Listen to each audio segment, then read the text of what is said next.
இந்த இடத்த எனக்கு விற்று கொடுப்பா அப்படின்னு சொல்லும்போது என்ன ஆகுது அப்படின்னு கேட்டிங்கன்னா, புரோக்கர்ஸ் யாருமே வாங்குறவங்கள டைரெக்டாக நம்மகிட்ட காமிக்க மாட்டுறாங்க. இப்போ அந்த புரோக்கர்கிட்ட நீங்கள் போனீங்கன்னா கண்டிப்பாக அவர் கமிஷன் வாங்குவாரா இல்லையா? உங்ககிட்ட வாங்குவார். ஆனால் மீடியேட்டர்ஸ் மார்க்கெட் ஆஃப் யூனிவர்ஸ் என்ன பண்ணுன்னா உங்ககிட்ட கமிஷனே வாங்காது. I donate 50% of my profit to the needy அப்படின்னு நான் சொல்லுவேன். இப்போ இந்த ஓலா, ஊபர், ஸ்விக்கி, ஜொமேட்டோ, இந்த ரேப்பிடோலாம் எல்லாம் பார்த்தீங்கன்னா ஆப் ஒன்று க்ரியேட் பண்ணிவிட்டு நிறைய பேருக்கு வேலை கொடுக்குறாங்கல்ல. அதே மாதிரி ரியல் எஸ்டேட்டுக்கே ஒரு ஆப் இல்லை. தங்கம் விலை ஹையாக போகுது, அடுத்தது லேண்டு விலையும் ஹையாக தான் போகுது. சரி, பாப்புலேஷன் இன்க்ரீஸ் ஆகுது, விலையும் இன்க்ரீஸ் ஆகுது, லேண்ட் இன்க்ரீஸ் ஆகுதா? ஒரு கேள்வி வரும், சார் ஒரு சதுரடி வாங்கி நான் என்ன பண்ண முடியும்னா, ஒரு சதுரடி வாங்கினாலும் நீங்கள் ஓனர். கிருஷ்ணகிரியா ஒரு ரேட்டு, சிறுவாபுரியா ஒரு ரேட்டு, பொன்னேரியா ஒரு ரேட்டு, திருவத்தியூரா ஒரு ரேட்டு, திருவான்மீரா ஒரு ரேட்டு. இன்வெஸ்ட்மெண்ட்டே இல்லாதன்ற வார்த்தையை எதுக்காக சொல்கிறேன்னா, என்கிட்ட என்ன இல்லை சாமி, நான் எப்படி ஃப்ரான்ச்சைஸ் ஆரம்பிப்பேன்னா? நோ. பின்கோட் ஃப்ரான்ச்சைஸ் பற்றி சொன்னீங்கல்ல சார், அது யார் வேணாலும் பண்ணலாமா? பின்கோட் ஃப்ரான்ச்சைஸ் பொறுத்தவரைக்கும் எல்லாருமே பண்ணணுன்றதுக்காக தான் பண்ணுறோம். அந்த ஃப்ரான்ச்சைஸ் எடுத்து நாங்கள் உட்காந்து சம்பாதிக்கணும். நோ, நீ சம்பாதிக்கலனா கூட நீ ஃப்ரான்ச்சைஸ் கொடுத்த அமௌண்ட்டுக்கு பேங்க் இன்ட்ரெஸ்ட் வரும், நான் தரேன். அதை இன்கமாக ஜென்ரேட் பண்ணி ரிஸ்க் இல்லாத இன்வெஸ்ட்மெண்ட்டாக நம்ம அவங்களுக்கு பண்ணி கொடுத்து அந்த பிஸ்னஸை உன்னால் முடியும் தம்பி அப்படின்னு கொண்டு வரோம். பிஹைண்ட் டாக்கிஸ் நேயர்களுக்கு வணக்கம். இன்னைக்கு நம்ம கூட ரியல் எஸ்டேட் பற்றி நிறைய இன்ட்ரெஸ்டிங்கான விஷயங்களை பகிர்ந்துக்கிறதுக்கு ஆர்ஷல் தேவகுமார் இணைஞ்சிருக்காங்க. வணக்கம் சார். வணக்கம். எப்படி இருக்கீங்க? நல்லா இருக்கேம்மா. Okay sir. ஸோ உங்களை பற்றி நிறைய விஷயங்கள் கேள்விப்பட்டிருக்கோம், உங்களோட வீடியோஸுமே நான் நிறைய பார்த்துருக்கேன். ஸோ பிஸ்னஸ் அப்படின்னு ஒரு விஷயம் எங்களுக்கு தோணுனாலே வந்துட்டு எதுக்கு நம்மளோட கம்ஃபர்ட் ஜோனை விட்டு வெளியே போய் ஒரு பிஸ்னஸ் நாங்கள் பண்ணணும் அப்படின்ற மாதிரி நிறைய விஷயங்கள் எங்கள் தாட்ஸ் வந்துட்டு ஓடிட்டே இருக்கும். அதெல்லாம் தாண்டி ஒரு பிஸ்னஸ் பண்ணுறது, ஒரு சக்ஸஸ்ஃபுல்லாக பிஸ்னஸ் மேனை தாண்டி இப்போ நிறைய பேருக்கு பிஸ்னஸ் போய் சேரணும் அப்படின்றதுக்கும் ஆப்லாம் கண்டுபிடிச்சி நிறைய விஷயங்கள் பண்ணிகிட்டே இருக்கீங்க இல்லையா? ஸோ இது ரொம்பவே ஒரு பெரிய விஷயம். ஸோ இது எங்கேருந்து தொடங்குச்சு ஆக்சுவலாக? இது ஸ்டார்டிங் வந்து நம்ம படிக்கும்போதுலேருந்து நம்ம ஏற்கனவே நான் ஒரு நிறைய இன்டர்வியூவில் சொல்லியிருக்கேன். படிக்கும்போது வந்து நம்ம வேலை செய்யறதுக்கு படிக்கிறோமா இல்லை வேலை வாங்குறதுக்கு படிக்கிறோமா அப்படின்றத ஃபஸ்ட்டு புரிஞ்சுக்கிட்டு படிக்கணும். பிறகு படித்து முடிச்சுட்டு வந்த பிறகும் நம்மளால் வேலை வாங்க முடியும் அப்படின்னா முதல்ல பயிற்சி எடுக்கணும். ஸோ அந்த பயிற்சி எடுத்த பிறகு அது வேலையாகவே இருந்துகிட்டு இருக்கக்கூடாது. அந்த வேலையை இல்லாமல் அதில் ஒரு சக்ஸஸ்ஃபுல்லாக ஒரு மாடியூலை கண்டுபிடிச்சி அதை மறுபடியும் பல பேருக்கு அது வேலையை கொடுக்கணும் அப்படின்ற மாதிரி தான் வேலை செய்யணும். அப்போ தான் அது வேலை பெருகும். இல்லைனா நான் இத்தனை வருஷமாக நான் வேலை செஞ்சேன், எந்த பிரயோஜனமும் இல்லை அப்படின்னு அந்த புலம்பல் ஒரு நாள் வந்து சேரும். அது ஆரம்பத்துலேயே அந்த ஒரு ரியலைசேஷன் இருந்துச்சுன்னா அது வந்து நல்ல சக்ஸஸ்ஃபுல்லான ஒரு பிஸ்னஸ் மாடியூலுக்கு வழிவகுக்கும்ன்றது என்னோட அனுபவம். ஓகே. ஸோ எவ்வளவோ விதவிதமான பிஸ்னஸ் டைப்ஸ் இருக்கு இல்லையா? பர்டிகுலராக வந்து டிம்பர், பிளைவுட் இந்த பிஸ்னஸ் நான் பண்ணணும் அப்படின்றதுக்கு எங்கேருந்து இந்த ஐடியா வந்து உங்களுக்கு ஸ்டார்ட் ஆச்சு? அதாவது பல பிஸ்னஸ் இருக்குது. அதாவது தெரியாத வேலையை செய்யக்கூடாது, தெரிஞ்ச வேலையை செய்யாமல் இருக்கக்கூடாது அப்படின்னு சொல்கிறத நான் ஃபாலோ பண்ணுவேன். எங்கள் அப்பா எனக்கு குரு இந்த வகையில். அப்பா வந்து பேசிக்காக ஒரு கார்பெண்டர். அவரோட பிஸ்னஸில் அப்படியே தொடர்ந்து நான் அதில் வந்து கற்றுக்க போகும்போது ஸ்டார்டிங்கில் ஒரு கார்பெண்டர் ஒரு வேலை செஞ்சாங்கன்னா அந்த பொருட்கள் நிறைய வேஸ்டேஜ்லாம் வரும். அதுக்கே வந்து ஒரு தூள் விழும், சரா வரும். இதெல்லாம் எப்படி விழுது அப்படின்றத பார்த்து அப்படியே இன்பில்ட்டாகவே அது மாதிரியே மாறி அந்த விஷயத்தை வந்து நல்லா பண்ணணும் அப்படின்ற மாதிரி மைண்டில் வருது. அப்பா செய்கிறதோன்னு ஒன்றும் சிறப்பாக செய்யணும் அப்படின்ற மாதிரி தோணுது. அப்படின்னும்போது பில்டிங் இப்போ வந்து என்ன பண்ணுறோன்னா, நான் இன்டீரியர் டெக்கரேஷன் படிச்சிருக்கேன். இன்டீரியர் டெக்கரேஷன் படிச்சிருக்கும்போது ஒரு ஃப்ளாட்டில் போய் இன்டீரியர் பண்ணும்போது நமக்கு என்ன ஒரு கனவு இருக்கும், இந்த ஃப்ளாட் மாதிரி நம்ம எப்போ வாங்க போகிறோம் அப்படின்னு சொல்லியிருக்கோம். இன்னொருத்தருக்கு அந்த ஃப்ளாட்டில் நம்ம ஒர்க் பண்ணி தரோம். எல்லாருக்குமே ஒரு காரில் ரிப்பேர் பண்ணக்கூடிய ஒரு மெக்கானிக்கு அந்த காரை பார்க்கும்போது இந்த மாதிரி ஒரு காரை நம்ம வாங்கணும்னு ஒரு ஆசை இருக்கிற மாதிரி நமக்கு அந்த இன்டீரியர் பண்ணி அந்த ஃப்ளாட்டை பார்க்கும்போது இது மாதிரி நம்ம ஒரு ஃப்ளாட்டை வாங்கணும் போது வாங்க முடியுதோ இல்லையோ நமக்கு ஒரு இடம் இருக்குதுன்னா அதை நம்ம கட்டலான்னு சொல்லிட்டு சிறிய லெவலில் கட்ட ஆரம்பிக்கிறோம். அப்போ சீரியல் லெவல்லேருந்து பில்டர் ஆகிறோம். பில்டர் ஆகும்போது அதை விற்கிறதுக்கு ட்ரை பண்ணுவோம், இல்லை நம்ம இருக்கிறதுக்கு ட்ரை பண்ணுவோம். ஏதோ ஒரு விஷயம் விற்க ட்ரை பண்ணால் அது வியாபாரம், இருக்க ட்ரை பண்ணால் அதுக்கு நமக்கு வசதி. ஸோ அந்த ஒரு விஷயத்தில் நம்ம பண்ணும்போது ஒரு இப்போ சின்ன வீட்டில் இருக்கும், அடுத்தது பெரிய வீட்டுக்கு போகிறோம். பெரிய வீட்டுக்கு போகும்போது இந்த சின்ன வீட்டை விற்கணும் போது அந்த விற்கிறக்கூடிய தன்மையை அதையும் கற்றுக்குறோம். இப்படியே அப்பா கூட வந்து டெவலப் ஆகி அப்போது ஒரு பில்டராக வரும், அப்போது ஒரு ரியல் எஸ்டேட்டாக வரும், அது ஒரு புரோக்கர் ஒரு 4 பேர்கிட்ட கலந்துக்கும் போது இந்த இடத்த எனக்கு விற்று கொடுப்பா அப்படின்னு சொல்லும்போது என்ன ஆகுது அப்படின்னு கேட்டிங்கன்னா, புரோக்கர்ஸ் யாருமே வாங்குறவங்கள டைரெக்டாக நம்மகிட்ட காமிக்க மாட்டுறாங்க. கரெக்டுங்களா? நமக்கு ஒரு இடம் வாங்கணும்னு போனால் கூட நம்ம வாங்க போகிற ஓனரையும் நமக்கு காமிக்க மாட்டுறாங்க.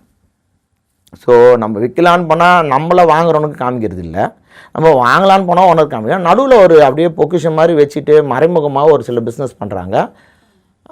எல்லாத்தையும் நம்ம அப்சர்வ் பண்ணுறோம். First I mean observer. அந்த அப்சர்வ் பண்ணிவிட்டு அதில் என்ன பண்ண முடியும், நம்மளால் என்ன பண்ண முடியும்னு யோசித்து ஒரு சில விஷயங்களை செய்கிறோம்.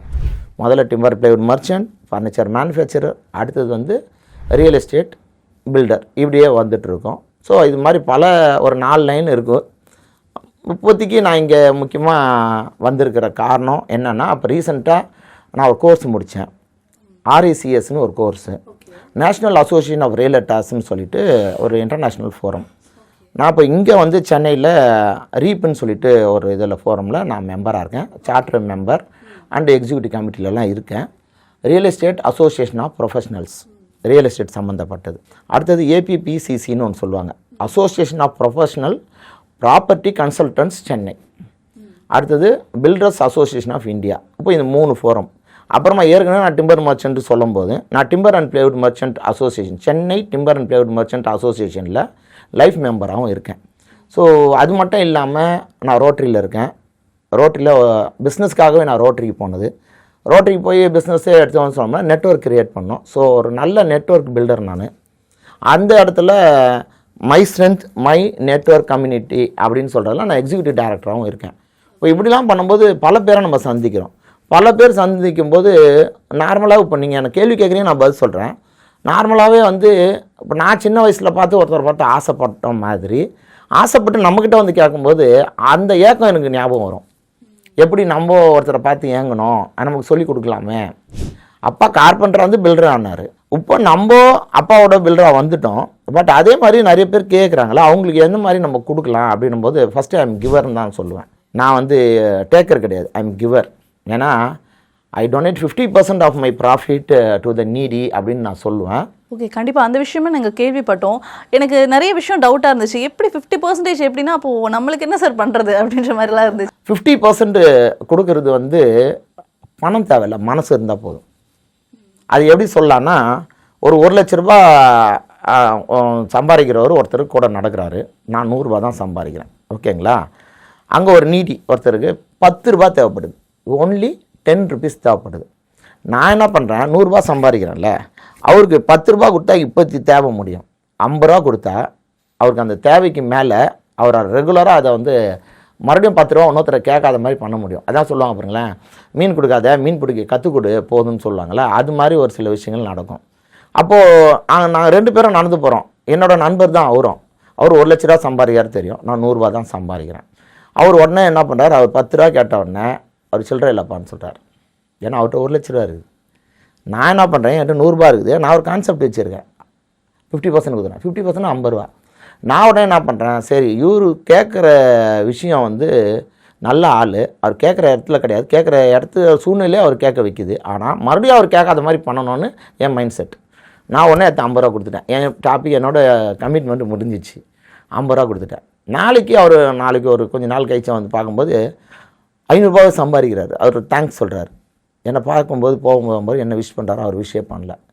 இப்போ நான் என்ன இது வந்து ஒன்றும் பூஸ்ட் பண்ணுது என்னென்னா, 1 லட்ச ரூபா சம்பாதிக்கிறவர் 10 ரூபா கூட அவர் கொடுக்கல. ஆனால் நான் 100 ரூபா தான் சம்பாரித்தேன், 50 ரூபா கொடுத்துட்டேன். ஆனால் அவர் எனக்கு சல்யூட் அடிக்கிறாருன்னும் போது கொடுக்கும்போது அது ஒரு நல்ல தன்மையாகவே நான் ஃபீல் பண்ணுறேன். கொடுக்க நானும் வளர்கிறேன். அப்போ அவர் எனக்கு என் பிஸ்னஸ்க்கு அவர் ஹெல்ப் பண்ண ஆரம்பிக்க. இது பிஸ்னஸ் மாடியூலாக மட்டும் இல்லை, நிறைய ஹெல்ப்புக்குன்னு நிறைய சப்போர்ட் அவர் சைட்லேருந்து வருது. ஸோ கிவிங் இஸ் லிவிங்னு நான் சொல்லுவேன். அந்த இடத்துல பில்டராக மாறுறோம். நான் அந்த பில்டராக மாறுற இடத்துல நான் ஒரு கோர்ஸ் முடித்தேன் அப்படின்னு சொல்கிறேன்.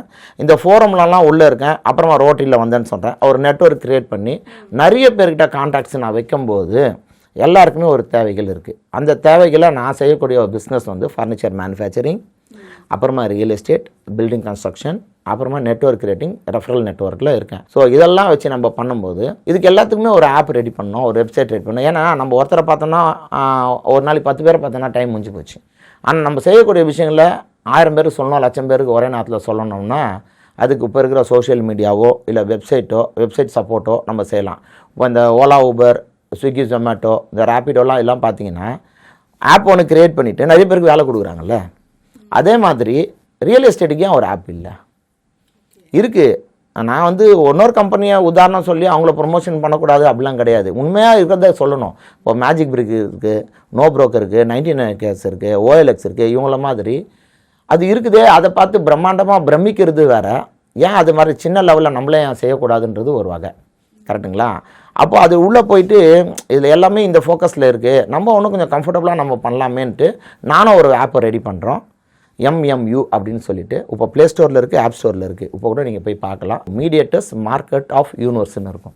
இந்த மீடியேட்டர்ஸ் மார்க்கெட் ஆஃப் யூனிவர்ஸில் நீங்கள் உள்ளே போனீங்கன்னா you can post your property freely. உங்கள் ப்ராப்பர்ட்டியை விற்கிறதுக்கால போகலாம். வாங்கினோம்னா ஏற்கனவே போட்டவங்க விற்பாங்களே அதை பார்க்கலாம். இல்லை உங்களுக்கு தேவைனாலும் போட்டு வச்சிங்கன்னா ஒருத்தர் தேவைப்படுதுன்னு சொன்னவங்கன்னா கொடுக்கறதுக்கு இருக்கணும். அப்போ சொல்லுவாங்க, அதாவது ஒருத்தர் விற்க தான் வந்திருப்பாங்க, அவங்க போடுவாங்க. ஆனால் விற்கிறது அவங்க போடுகிறாங்களோ இல்லையோ தேவைன்னு ஒருத்தர் போட்டு வச்சுக்கிறாங்க பாருங்கள். அதை பார்க்கும்போது தான் ஃப்ரெண்டு கூட அன்றைக்கி ஒருத்தர் சொன்னார் அது இருக்குது, உடனே அவர் ஃப்ரெண்டுக்கிட்ட சொல்லி அப்பா ஒருத்தர் தேவைன்னு போட்டுக்கிறாங்க, உன் ப்ராப்பர்ட்டி அதுக்கு மேட்ச் ஆகும், என் ப்ராப்பர்ட்டி அந்த லெவலில் இல்லை, நீ அதை போடுப்பான்னு அவர் ஃப்ரெண்டுக்கு ஒரு ரெஃபரல் கொடுப்பாரு பாருங்க. இது மூலியமாகவும் அந்த ஆப்பு டெவலப் ஆகிரும். இவ்வளோ நாள் வெளியில் வரல, இப்போ நான் வெளியில் அனௌன்ஸ் பண்ணி ஃப்ரீயாக பிளாட்ஃபார்ம் கொடுத்துருக்கோம். முதல்லலாம் ஜியோ வந்த புதுசில் எல்லாருக்கும் ஃப்ரீயாக கொடுத்த மாதிரி இப்போ நான் ஃப்ரீயாக கொடுக்குறேன். பட் அதுக்கு நிறைய காஸ்ட் ஆகுது. பட் ஒரு லெவல் வரைக்கும் கண்டிப்பாக எப்போதுமே அது ஃப்ரீயாக கொடுக்கும். நான் சம்பாதியில் 50% கொடுத்துட்டேன்னு சொல்லும்போது கண்டிப்பாக சம்பாதிக்கிற மைண்ட் செட்டில் அது உருவாக்கலை. எல்லாருமே பயனடையணும் அப்படின்றதால நிறைய ஆப்ஸ் வந்து ஃபாரின்லேருந்து வருது. ஆனால் ஒரு சில ஆப்ஸ் இங்கேருந்தே போனோம் அப்படின்ற மாதிரி MMU mediators market of universe is emerged from Chennai, Tamil Nadu. இங்கேருந்து அது உலக லெவலில் போகும். We can do business globally. Okay, super super sir. So கண்டிப்பாக உலக அளவில் அது போகணும்னு நான் நினைக்கிறேன். உங்கள் ஆப்பில் இருக்கிற மெயினான ஒரு ஃபியூச்சர் இது வேறு எந்த ஆப்லையும் இல்லை அப்படின்ற மாதிரி அது இருக்கா? கண்டிப்பாக இருக்குது. மெயினான ஃபீச்சர்ஸ்னு அப்படி சொல்ல வரும்போது கான்செப்ட் செல்லிங். கான்செப்ட் செல்லிங்கு அப்படின்னா என்னன்னு கேட்டிங்கன்னா, இந்த பிரபஞ்சத்தில் நான் பிறந்துட்டேன், என் பேரில் 1 சதுர அடி நிலம் கூட இல்லை. நிறைய பேர் சொன்னாப்பா நீ ஓனர் இது சொந்த வீட்டில் இருக்கியா வாடகை வீட்டில் இருப்பா? வாடகை வீட்டில் தான் சொந்தமாக ஒரு இடம் வாங்கவே முடியல. ஏன்பா வாங்க முடியல அப்படின்னா, எங்கப்பா விலை வாங்குற மாதிரி இருக்குது அப்படின்னா, இன்றைக்கி இதில் விஷயத்தில் பார்த்தீங்கன்னா தங்கம் விலை சொயின்னு ஏறி போச்சு. கரெக்டுங்களா? தங்கம் விலை ஹையாக போகுது. அடுத்தது லேண்டு விலையும் ஹையாக தான் போகுது. சரி, பாப்புலேஷனு அதுவும் ஹையாக தான் போயின்னு இருக்குது. ஸோ இங்கே கால்குலேஷன் பண்ணிங்கன்னா இப்போ ஒரு லேண்ட் இருக்குது. கரெக்டுங்களா? இந்த பக்கம் பாப்புலேஷன் இருக்குது. இத்தனை பாப்புலேஷனுக்கு இத்தனை லேண்டு அப்படின்னு ஒரு கால்குலேஷன் வச்சுப்போம். பாப்புலேஷன் இன்க்ரீஸ் ஆகுது, விலையும் இன்க்ரீஸ் ஆகுது, லேண்ட் இன்க்ரீஸ் ஆகுதா? இல்லை. அப்போது எவ்வளோ சீக்கிரமாக உங்களோட ஒரு ஸ்கொயர் ஃபீட்டாவது நீங்கள் வாங்கணும் அப்படின்றத டக்குன்னு வாங்கணும். அதுக்கு நான் என்ன பண்ணுறேன்னா, எனக்கு அது தோண உடனே ஃப்ராக்ஷனல் ஓனர்ஷிப் ஸ்பேஸ்னு ஒரு கான்செப்டை உருவாக்குறோம். அது என்னன்னு கேட்டிங்கன்னா பகுதி பங்கு உரிமை அப்படின்னு சொன்னோன்னா ஃப்ராக்ஷனல் ஓனர்ஷிப்னு ஒரு கான்செப்ட் இருக்குது. இது யூஎஸில் துபாயிலலாம் ஃபேமஸ் ஆனது. அந்த கான்செப்ட்டு என்னென்னு தெரிஞ்சு வச்சு அதை வந்து நம்ம இங்கே கொண்டு வரணும் அப்படின்னா ஏற்கனவே பல பேர் கொண்டு வந்திருக்காங்க. பட் அவங்க என்ன பண்ணுவாங்க அப்படின்னா, அது ஒரு பெரிய பிஸ்னஸ் மாடியூலில் மறைவாகவே வச்சுட்டு இந்த இடத்துக்கு நீ தான் ஓனர்னு காமிக்காமையே நீ யூஆர் ஒன் ஆஃப் த ஓனர்னு சொல்லுவாங்க. நான் அதை இன்னும் கொஞ்சம் டிரான்ஸ்பரண்ட்டாக நான் என்ன பண்ணுறேன்னா, இந்த இடம் 1 ஸ்கொயர் ஃபீட் இது உங்களுக்கே சொந்தமானது அப்படின்னு சொல்லிவிட்டு எங்கெங்கே அது லீகலாக ப்ராக்டிக்கலாக அப்ளிகபிளோ அதெல்லாம் உங்களுக்கு உங்கள் பேரில் 1 ஸ்கொயர் ஃபீட் கூட பதிவு பண்ணி கொடுத்துட்றேன். இல்லை ஒரு கேள்வி வரும், சார் 1 சதுரடி வாங்கி நான் என்ன பண்ண முடியும்னா, 1 சதுரடி வாங்கினாலும் நீங்கள் ஓனர். ஏற்கனவே ஃப்ராக்ஷனல் ஓனர்ஷிப் கான்செப்ட் இருந்தாலும் 100% யூடிஎஸ்லாம் நான் ஃபஸ்ட் டைமாக கொடுக்குறேன். இது எப்படி கொடுக்குறேன்? என்னோட ஓன் பிளாட்ஃபார்ம் மூலிமா என்னோட கான்செப்ட் மூலியமாகவே நான் தரேன். பல ஏரியாவில் சரி சார் எங்கே கொடுப்பீங்க, எதனா ஒரு காட்டில் மேட்டில் போய் கொடுப்பீங்களா? இன்னும் ஒரு ஏரியாவுக்கு ஒரு ரேட் ஃபிக்ஸ் பண்ணுறோம். மயிலாப்பூரா ஒரு ரேட்டு, கிருஷ்ணகிரியா ஒரு ரேட்டு, சிறுவாபுரியா ஒரு ரேட்டு, பொன்னேரியா ஒரு ரேட்டு, திருவத்தியூரா ஒரு ரேட்டு, திருவான்மீரா ஒரு ரேட்டு. எங்கன்னா you can choose your own property at any place. How much amount you have. உங்களோட காசு 10,000 இருந்தால் 10,000 எடுத்தா 10,000 எடுத்தால் ஃபஸ்ட்டு போட்டுருங்க, வச்சிரும். இன்வெஸ்ட்மெண்ட் இது ஒன்றும் இது இல்லாமல் ஒன்றும் இது கொஞ்சம் ஃப்ளெக்சிபிளாக இருக்கணும், நிறைய பேர் ரீச் ஆகணும், நிறைய பேருக்கு பிஸ்னஸ் ஆப்பர்ச்சுனிட்டி கொடுக்கணுன்றதால ஒரு ஏரியாலையும் ஒரு பின்கோட்லேயும் ஒரு ஃப்ரான்ச்சைஸ் மாடலில் கொடுத்து அந்த ஃப்ரான்ச்சைஸ் எடுக்கிறதுக்கும் ரொம்ப காம்ப்ளிகேட்டடான விஷயங்கள்லாம் சொல்லாமல் ஈஸி டு ரீச் அப்படின்ற மாதிரி இன்வெஸ்ட்மெண்ட்டு இல்லாமல் பண்ணுற மாதிரி இருக்குது. இன்வெஸ்ட்மெண்ட்டே இல்லாமல் அப்படின்னா ஃப்ரான்ச்சைஸ்னால் வரும். இன்வெஸ்ட்மெண்ட்டே இல்லாதன்ற வார்த்தையை எதுக்காக சொல்கிறேன்னா, என்கிட்ட எதுவுமே இல்லை சாமி, நான் எப்படி ஃப்ரான்ச்சைஸ் ஆரம்பிப்பேன்னா, no, you have all the potential, but அதை நாங்கள் உருவாக்கி தரோம் ஆப்பர்ச்சுனிட்டியை. பண்ணணுன்ற எண்ணத்தோடு மட்டும் வாங்கன்னு நாங்கள் சொல்கிறோம். ஃப்ரான்ச்சைஸ் மாடலுக்கு நிறைய ஆப்ஷன்ஸ் வச்சுருக்கேன், அதையும் நான் சொல்கிறேன். ஸோ உங்களோட ஆப் மூலமாக நிறைய பேர் பலனடைஞ்சிருப்பாங்க இல்லையா? அந்த மாதிரி வந்துட்டு இந்த ஒரு விஷயம் வந்துட்டு ரொம்ப டிராஸ்டிக்காக நிறைய பேர் வந்துட்டு இது பண்ணியிருக்காங்க அப்படின்ற மாதிரினா என்ன விஷயம்? MMU ஆப் உள்ள நீங்கள் போனீங்கன்னா, mediators market of universe app உள்ள நீங்கள் போனீங்கன்னா, நான் ஒரு இடம் வாங்கணும். இப்போ நீங்கள் ஒரு இடம், நீங்கள் ஒரு ஃப்ளாட் வாங்க போகிறீங்க. இப்போ இன்றைக்கி ஃப்ளாட் எடுத்தோன்னா 50 லட்சம், 1 கோடி ரூபாய்க்கு கம்மி ஃப்ளாட் இல்லை. அதுக்கு என்ன பண்ணுவீங்க? ஒரு புரோக்கர்கிட்ட போனீங்கன்னா 1% 2% கண்டிப்பாக கமிஷன் கொடுத்தாகணும். யூ ஆர் எ பையர், நான் வந்து ஒரு பில்டர். அந்த பில்டர்கிட்ட நீங்கள் உங்களுக்கு பிடிச்ச ஃப்ளாட்டு எந்த பில்டர் கூட்டானாலும் வாங்கலாம். இப்போ அந்த புரோக்கர்கிட்ட நீங்கள் போனீங்கன்னா கண்டிப்பாக ஒரு கமிஷன் வாங்குவாரா இல்லையா? உங்ககிட்ட வாங்குவார். ஆனால் மீடியேட்டர்ஸ் மார்க்கெட் ஆஃப் யூனிவர்ஸ் என்ன பண்ணுன்னா, உங்ககிட்ட கமிஷனே வாங்காது. 1 லட்ச ரூபா, 1 கோடி ரூபா கொடுத்து நீங்கள் வாங்கினீங்கன்னா, நீங்கள் என் மூலிமா வாங்கினீங்கன்ற ஒரே காரணத்துக்காக நான் 1% உங்களுக்கு ரிவர்ஸ் கிராட்டிடியூட் தருவேன். நீங்கள் கிராட்டிடியூட் கேள்விப்பட்டிருப்பீங்க.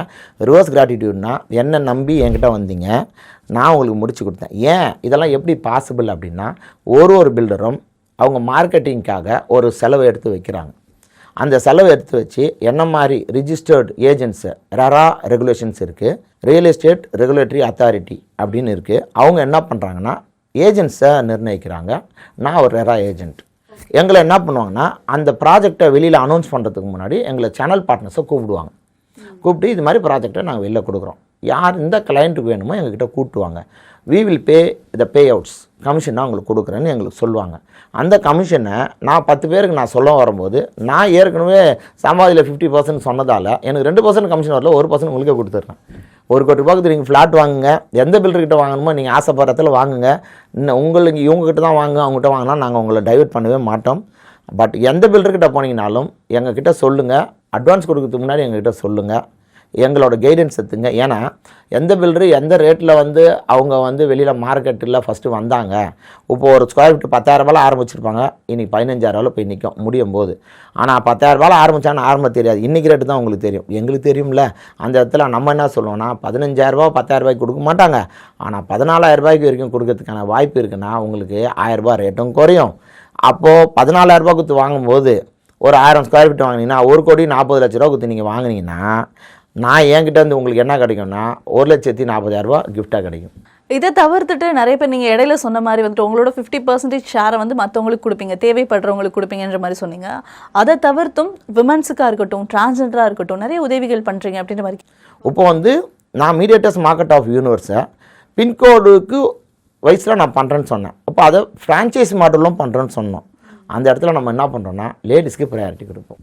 அது மட்டும் இல்லை, இன்றைக்கி நிறைய திருநங்கைகள் பல சூழ்நிலைகளில் பல இடத்துல நம்ம பார்க்க வேண்டியது இடம் வருது, வருத்தமாக தான் இருக்குது. அந்த இடத்துக்கு நம்ம என்ன சொல்லணும்னா, அவங்களுக்கு ஒரு நிலையான வருமானம் பண்ணி கொடுக்க முடியும், கௌரவமான வருமானம் பண்ணி கொடுக்க முடியும், நேர்லேயே வராமல் ஃபோன்லேயே பேசி அதை எடுத்துக்க முடியும் அப்படின்னா, ரியல் எஸ்டேட்டில் அந்த வாய்ப்பு நிறைய இருக்குது. கஸ்டமர் அட்டன் பண்ணுறது நெட்டில் உட்காந்து எல்லாத்தையும் பண்ணலாம். அது நம்ம ஆப் மூலிமா அவங்க செய்ய முடியும். பின்கோடு ஃப்ரான்ச்சைஸ்க்கு நீங்கள் ஆஃபீஸே தேவையில்லை, மொபைல் மூலிமாவே நீங்கள் பண்ண முடியும். பின்கோட் ஃப்ரான்ச்சைஸ் பற்றி சொன்னீங்கல்ல சார், அது யார் வேணாலும் பண்ணலாமா?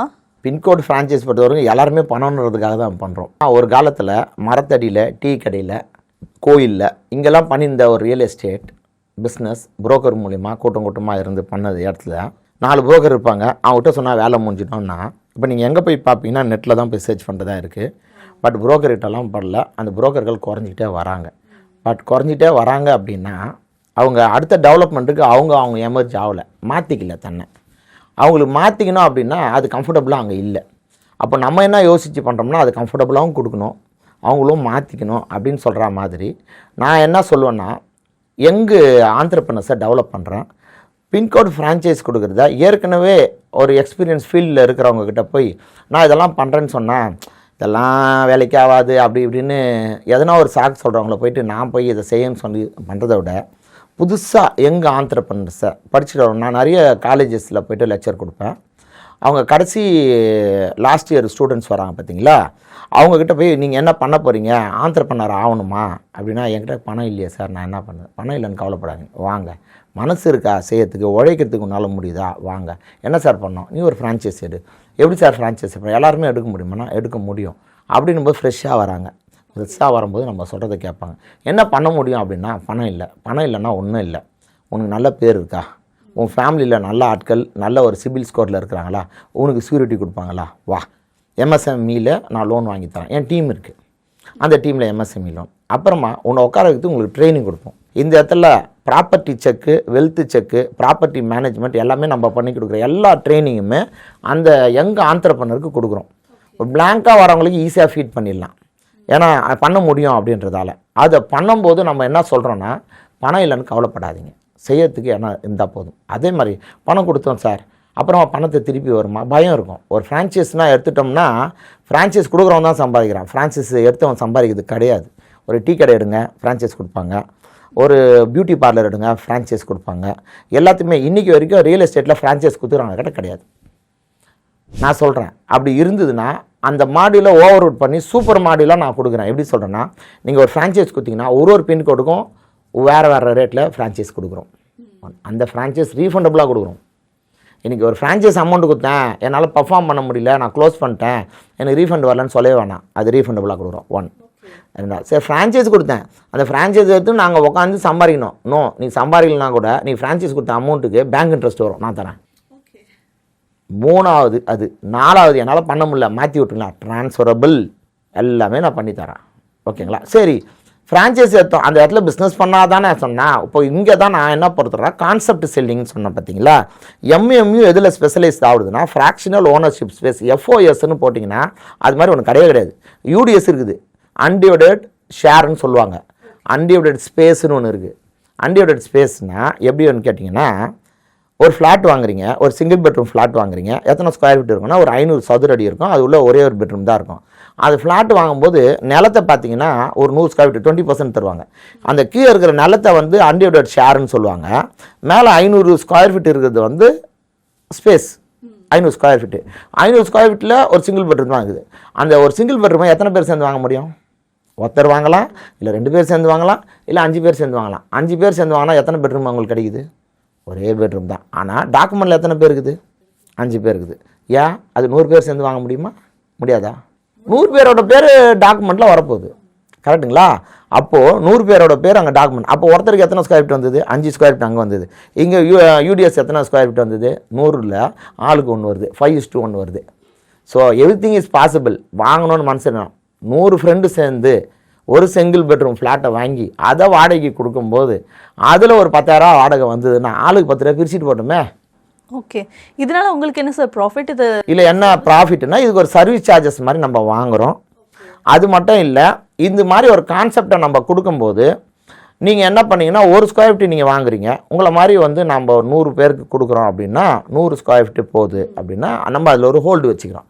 என்ன ஹோல்டு வச்சுக்கிறோம்னா 60% கம்பெனி ஹோல்டு பண்ணிடும், 40% தான் ரிலீஸ் பண்ணும். ஏன்னா நீங்கள் நாளைக்கு வச்சுட்டு நான் ஒரு ஸ்கொயர் ஃபீட் வாங்கினோடனே நீங்கள் இதை பண்ணக்கூடாது அதை பண்ணக்கூடாது சொன்னால் அது இன்வெஸ்டருக்கு பாதிக்கும், அவங்க வாங்குறாங்க ஓனருக்கு பாதிக்கும். அந்த ஓனரை வந்து டிஸ்டர்ப் பண்ணக்கூடாது அப்படின்றதால நம்ம கம்பெனி ஹோல்டு பண்ணி அந்த ஃப்ராக்ஷனல் ஓனர்ஷிப் ஸ்பேஸை கம்பெனி ஓனருக்கு ஹோல்டு பண்ணி அதில் 60% கம்பெனி வச்சுட்டு 40% இன்வெஸ்ட் பண்ணவங்களுக்கு உண்டான ரிட்டர்ன் கொடுக்குறோம். நான் வந்து ஒரு இடம் வச்சுருக்கேன் சார், மூடியே வச்சுருக்கேன், என்னால் ஒன்றுமே பண்ண முடியாது. இல்லை, என் இடம் வச்சுருக்கேன், ரொம்ப சீப்பாக கேட்குறாங்க, ஒன்றுமே பண்ண முடியாதுன்னா என்கிட்ட வாங்க, அது எஃப்ஓஎஸ்ஸாக கன்வெர்ட் பண்ணுறேன். கன்வெர்ட் பண்ணி உங்களுக்கு என்ன பண்ணுறேன்னா, உங்களுக்கு தேவையான பணத்தை கொடுக்குறேன். இன்றைக்கி சீப்பாகவே நீங்கள் விற்பேனா உங்களுக்கு உண்டான பணம் வரும், நீங்களும் ஓனராக இருப்பீங்க. ஆனால் வாங்கினவங்க அதை யூஸ் பண்ண முடியாது. ஏன்னா ஒரு ஸ்கொயர் ஃபீட் வாங்கி உள்ளே வர முடியாது. ஆனால் அது வாடகை விடும்போது அதுக்கு உண்டான பங்கு அவங்களுக்கு போகும். இது வந்து ஃப்ராக்ஷனல் ஓனர்ஷிப் கான்செப்டில் வருது. இப்போ நான் ஃப்ரான்ச்சைஸ் மாடலுக்கு வரேன். அந்த ஃப்ரான்ச்சைஸ் மாடலில் நான் வந்துட்டேன்னா அந்த எஃப்ஓஎஸில் இதில் நீங்கள் இன்வெஸ்ட் பண்ணலாம். அந்த பணத்தை நாங்கள் இன்வெஸ்ட் பண்ணி இப்போது எந்த இடமா இருந்தாலும் நீங்கள் 500 சதுர அடி கொடுத்து இடம் வாங்கினாலும் 100 சதுரடி நிலம் வாங்கினாலும் 5:1 வாங்கினா அந்த நிலத்துக்கு ஒரு வேல்யூ வரும்ல. உங்கள் காசு இதில் தானே போட்டோம், பேங்க் வட்டி கொடுக்குறது மட்டும் இல்லாமல் இதோட வேல்யூ உண்டான மார்ஜினும் உங்களுக்கு தரோம். இதெல்லாம் எப்படி பாசிபிள்னா அது வேலை தான் எங்கள் வேலை. மீடியேட்டர்ஸ் மார்க்கெட் ஆஃப் யூனிவர்ஸ் வந்து அந்த கான்செப்டை உருவாக்கி அது ஒரு சாஃப்ட்வேர் மூலிமா ரெடி பண்ணி உங்களுக்கு டிரான்ஸ்பரண்ட்டாக அது எல்லாமே கொடுக்குது. நான் வந்து எக்காரணத்து கொண்டும் இவ்வளோ காசு கொடுத்துருவோம், இவ்வளோ அதாவது இந்த ஈமுக்கோழி வியாபாரம் மாதிரி இப்படி கொடுத்துருவோம் அப்படி கொடுத்துருவோன்ற மாதிரிலாம் நம்ம சொல்லலை. உங்கள் காசு நிலத்தில் போடுறோம், அதை பதிவு பண்ணுறோம் டிரான்ஸ்பரண்ட்டாக. ஒரு ப்ராப்பர்ட்டிக்கும் இண்டிவிஜுவலாக அக்கௌண்ட் இருக்கும். நீங்கள் இந்த ப்ராப்பர்ட்டியில் இன்றைக்கி ஓனர், சார் இந்த ப்ராப்பர்ட்டியில் நான் வந்து மயிலாப்பூரில் இன்வெஸ்ட் பண்ணேன், நான் வந்து மயிலாப்பூரில் எனக்கு பெனிஃபிட் இல்லை, நான் பொன்னேரியில் போட்டிருந்தா பெனிஃபிட் இருந்திருக்கேன்னா மாற்றிக்குங்க. It's a transferable unless or otherwise register ஆகலைன்னா. அந்த ரிஜிஸ்ட்ரேஷன் காசை கூட நீங்கள் ஏற்றுக்கிறீங்கன்னா மாற்ற முடியும். So everything is possible. உங்களோட இன்ட்ரெஸ்ட்டு, உங்களோட பருத்து, அது கான்செப்ட் அது மாதிரி புரிஞ்சுக்கிட்டா கண்டிப்பாக அதை பண்ண முடியும். ஃப்ரான்ச்சைஸ் மாடலில் கூட அவங்களுக்கு ஃபுல் ட்ரைனிங் கொடுத்து வாங்கினா. இதில் ஒன்று என்ன பண்ணுறோம்னா 100 சதுரடி இருந்ததுனாலே நீங்கள் அந்த பிஸ்னஸை ஆரம்பிக்க முடியும். ஒரு ஃபிக்ஸடு அந்த இடத்துல ஃபெசிலிட்டிஸ் என்ன கொடுக்குறோம்னா, இன்டீரியர் நாங்களே பண்ணி கொடுக்குறோம், அங்கே ஒரு ஸ்மார்ட் போர்டு இருக்கும், அங்கே சேவை மையம் மாதிரி பல சர்வீசஸ் அங்கே நடக்கும். சும்மா உட்காந்து இருக்க வேண்டிய வேலையே இல்லை. You won't sit idle. நம்ம ஐடிலாக இல்லாத போது பணம் உள்ளே வரதுக்கான வழிகள் எல்லாமே செஞ்சு தரோம். நவ் சில்ட்ரன்ஸ், அதாவது யங் ஜென்ரேஷனுக்கு தேவைப்படுறது எல்லாமே கைடன்ஸ் தான். They have more power. அவங்களுக்கு இன்ஃபர்மேஷன்ஸ் இருக்குது. அந்த இன்ஃபர்மேஷனை எப்படி அந்த இன்ஃபர்மேஷனை அவங்க நாலேஜாகவே ஃபீல் பண்ணுறதில்ல. நம்ம என்ன பண்ணுறோம்னா, நம்ம எக்ஸ்பீரியன்ஸால் அந்த இன்ஃபர்மேஷனை நாலேஜாக அவங்கள ஃபீல் பண்ண வச்சு அதை இன்கமாக ஜென்ரேட் பண்ணி ரிஸ்க் இல்லாத இன்வெஸ்ட்மெண்ட்டாக நம்ம அவங்களுக்கு பண்ணி கொடுத்து அந்த பிஸ்னஸை உன்னால் முடியும் தம்பி அப்படின்னு கொண்டு வரோம்.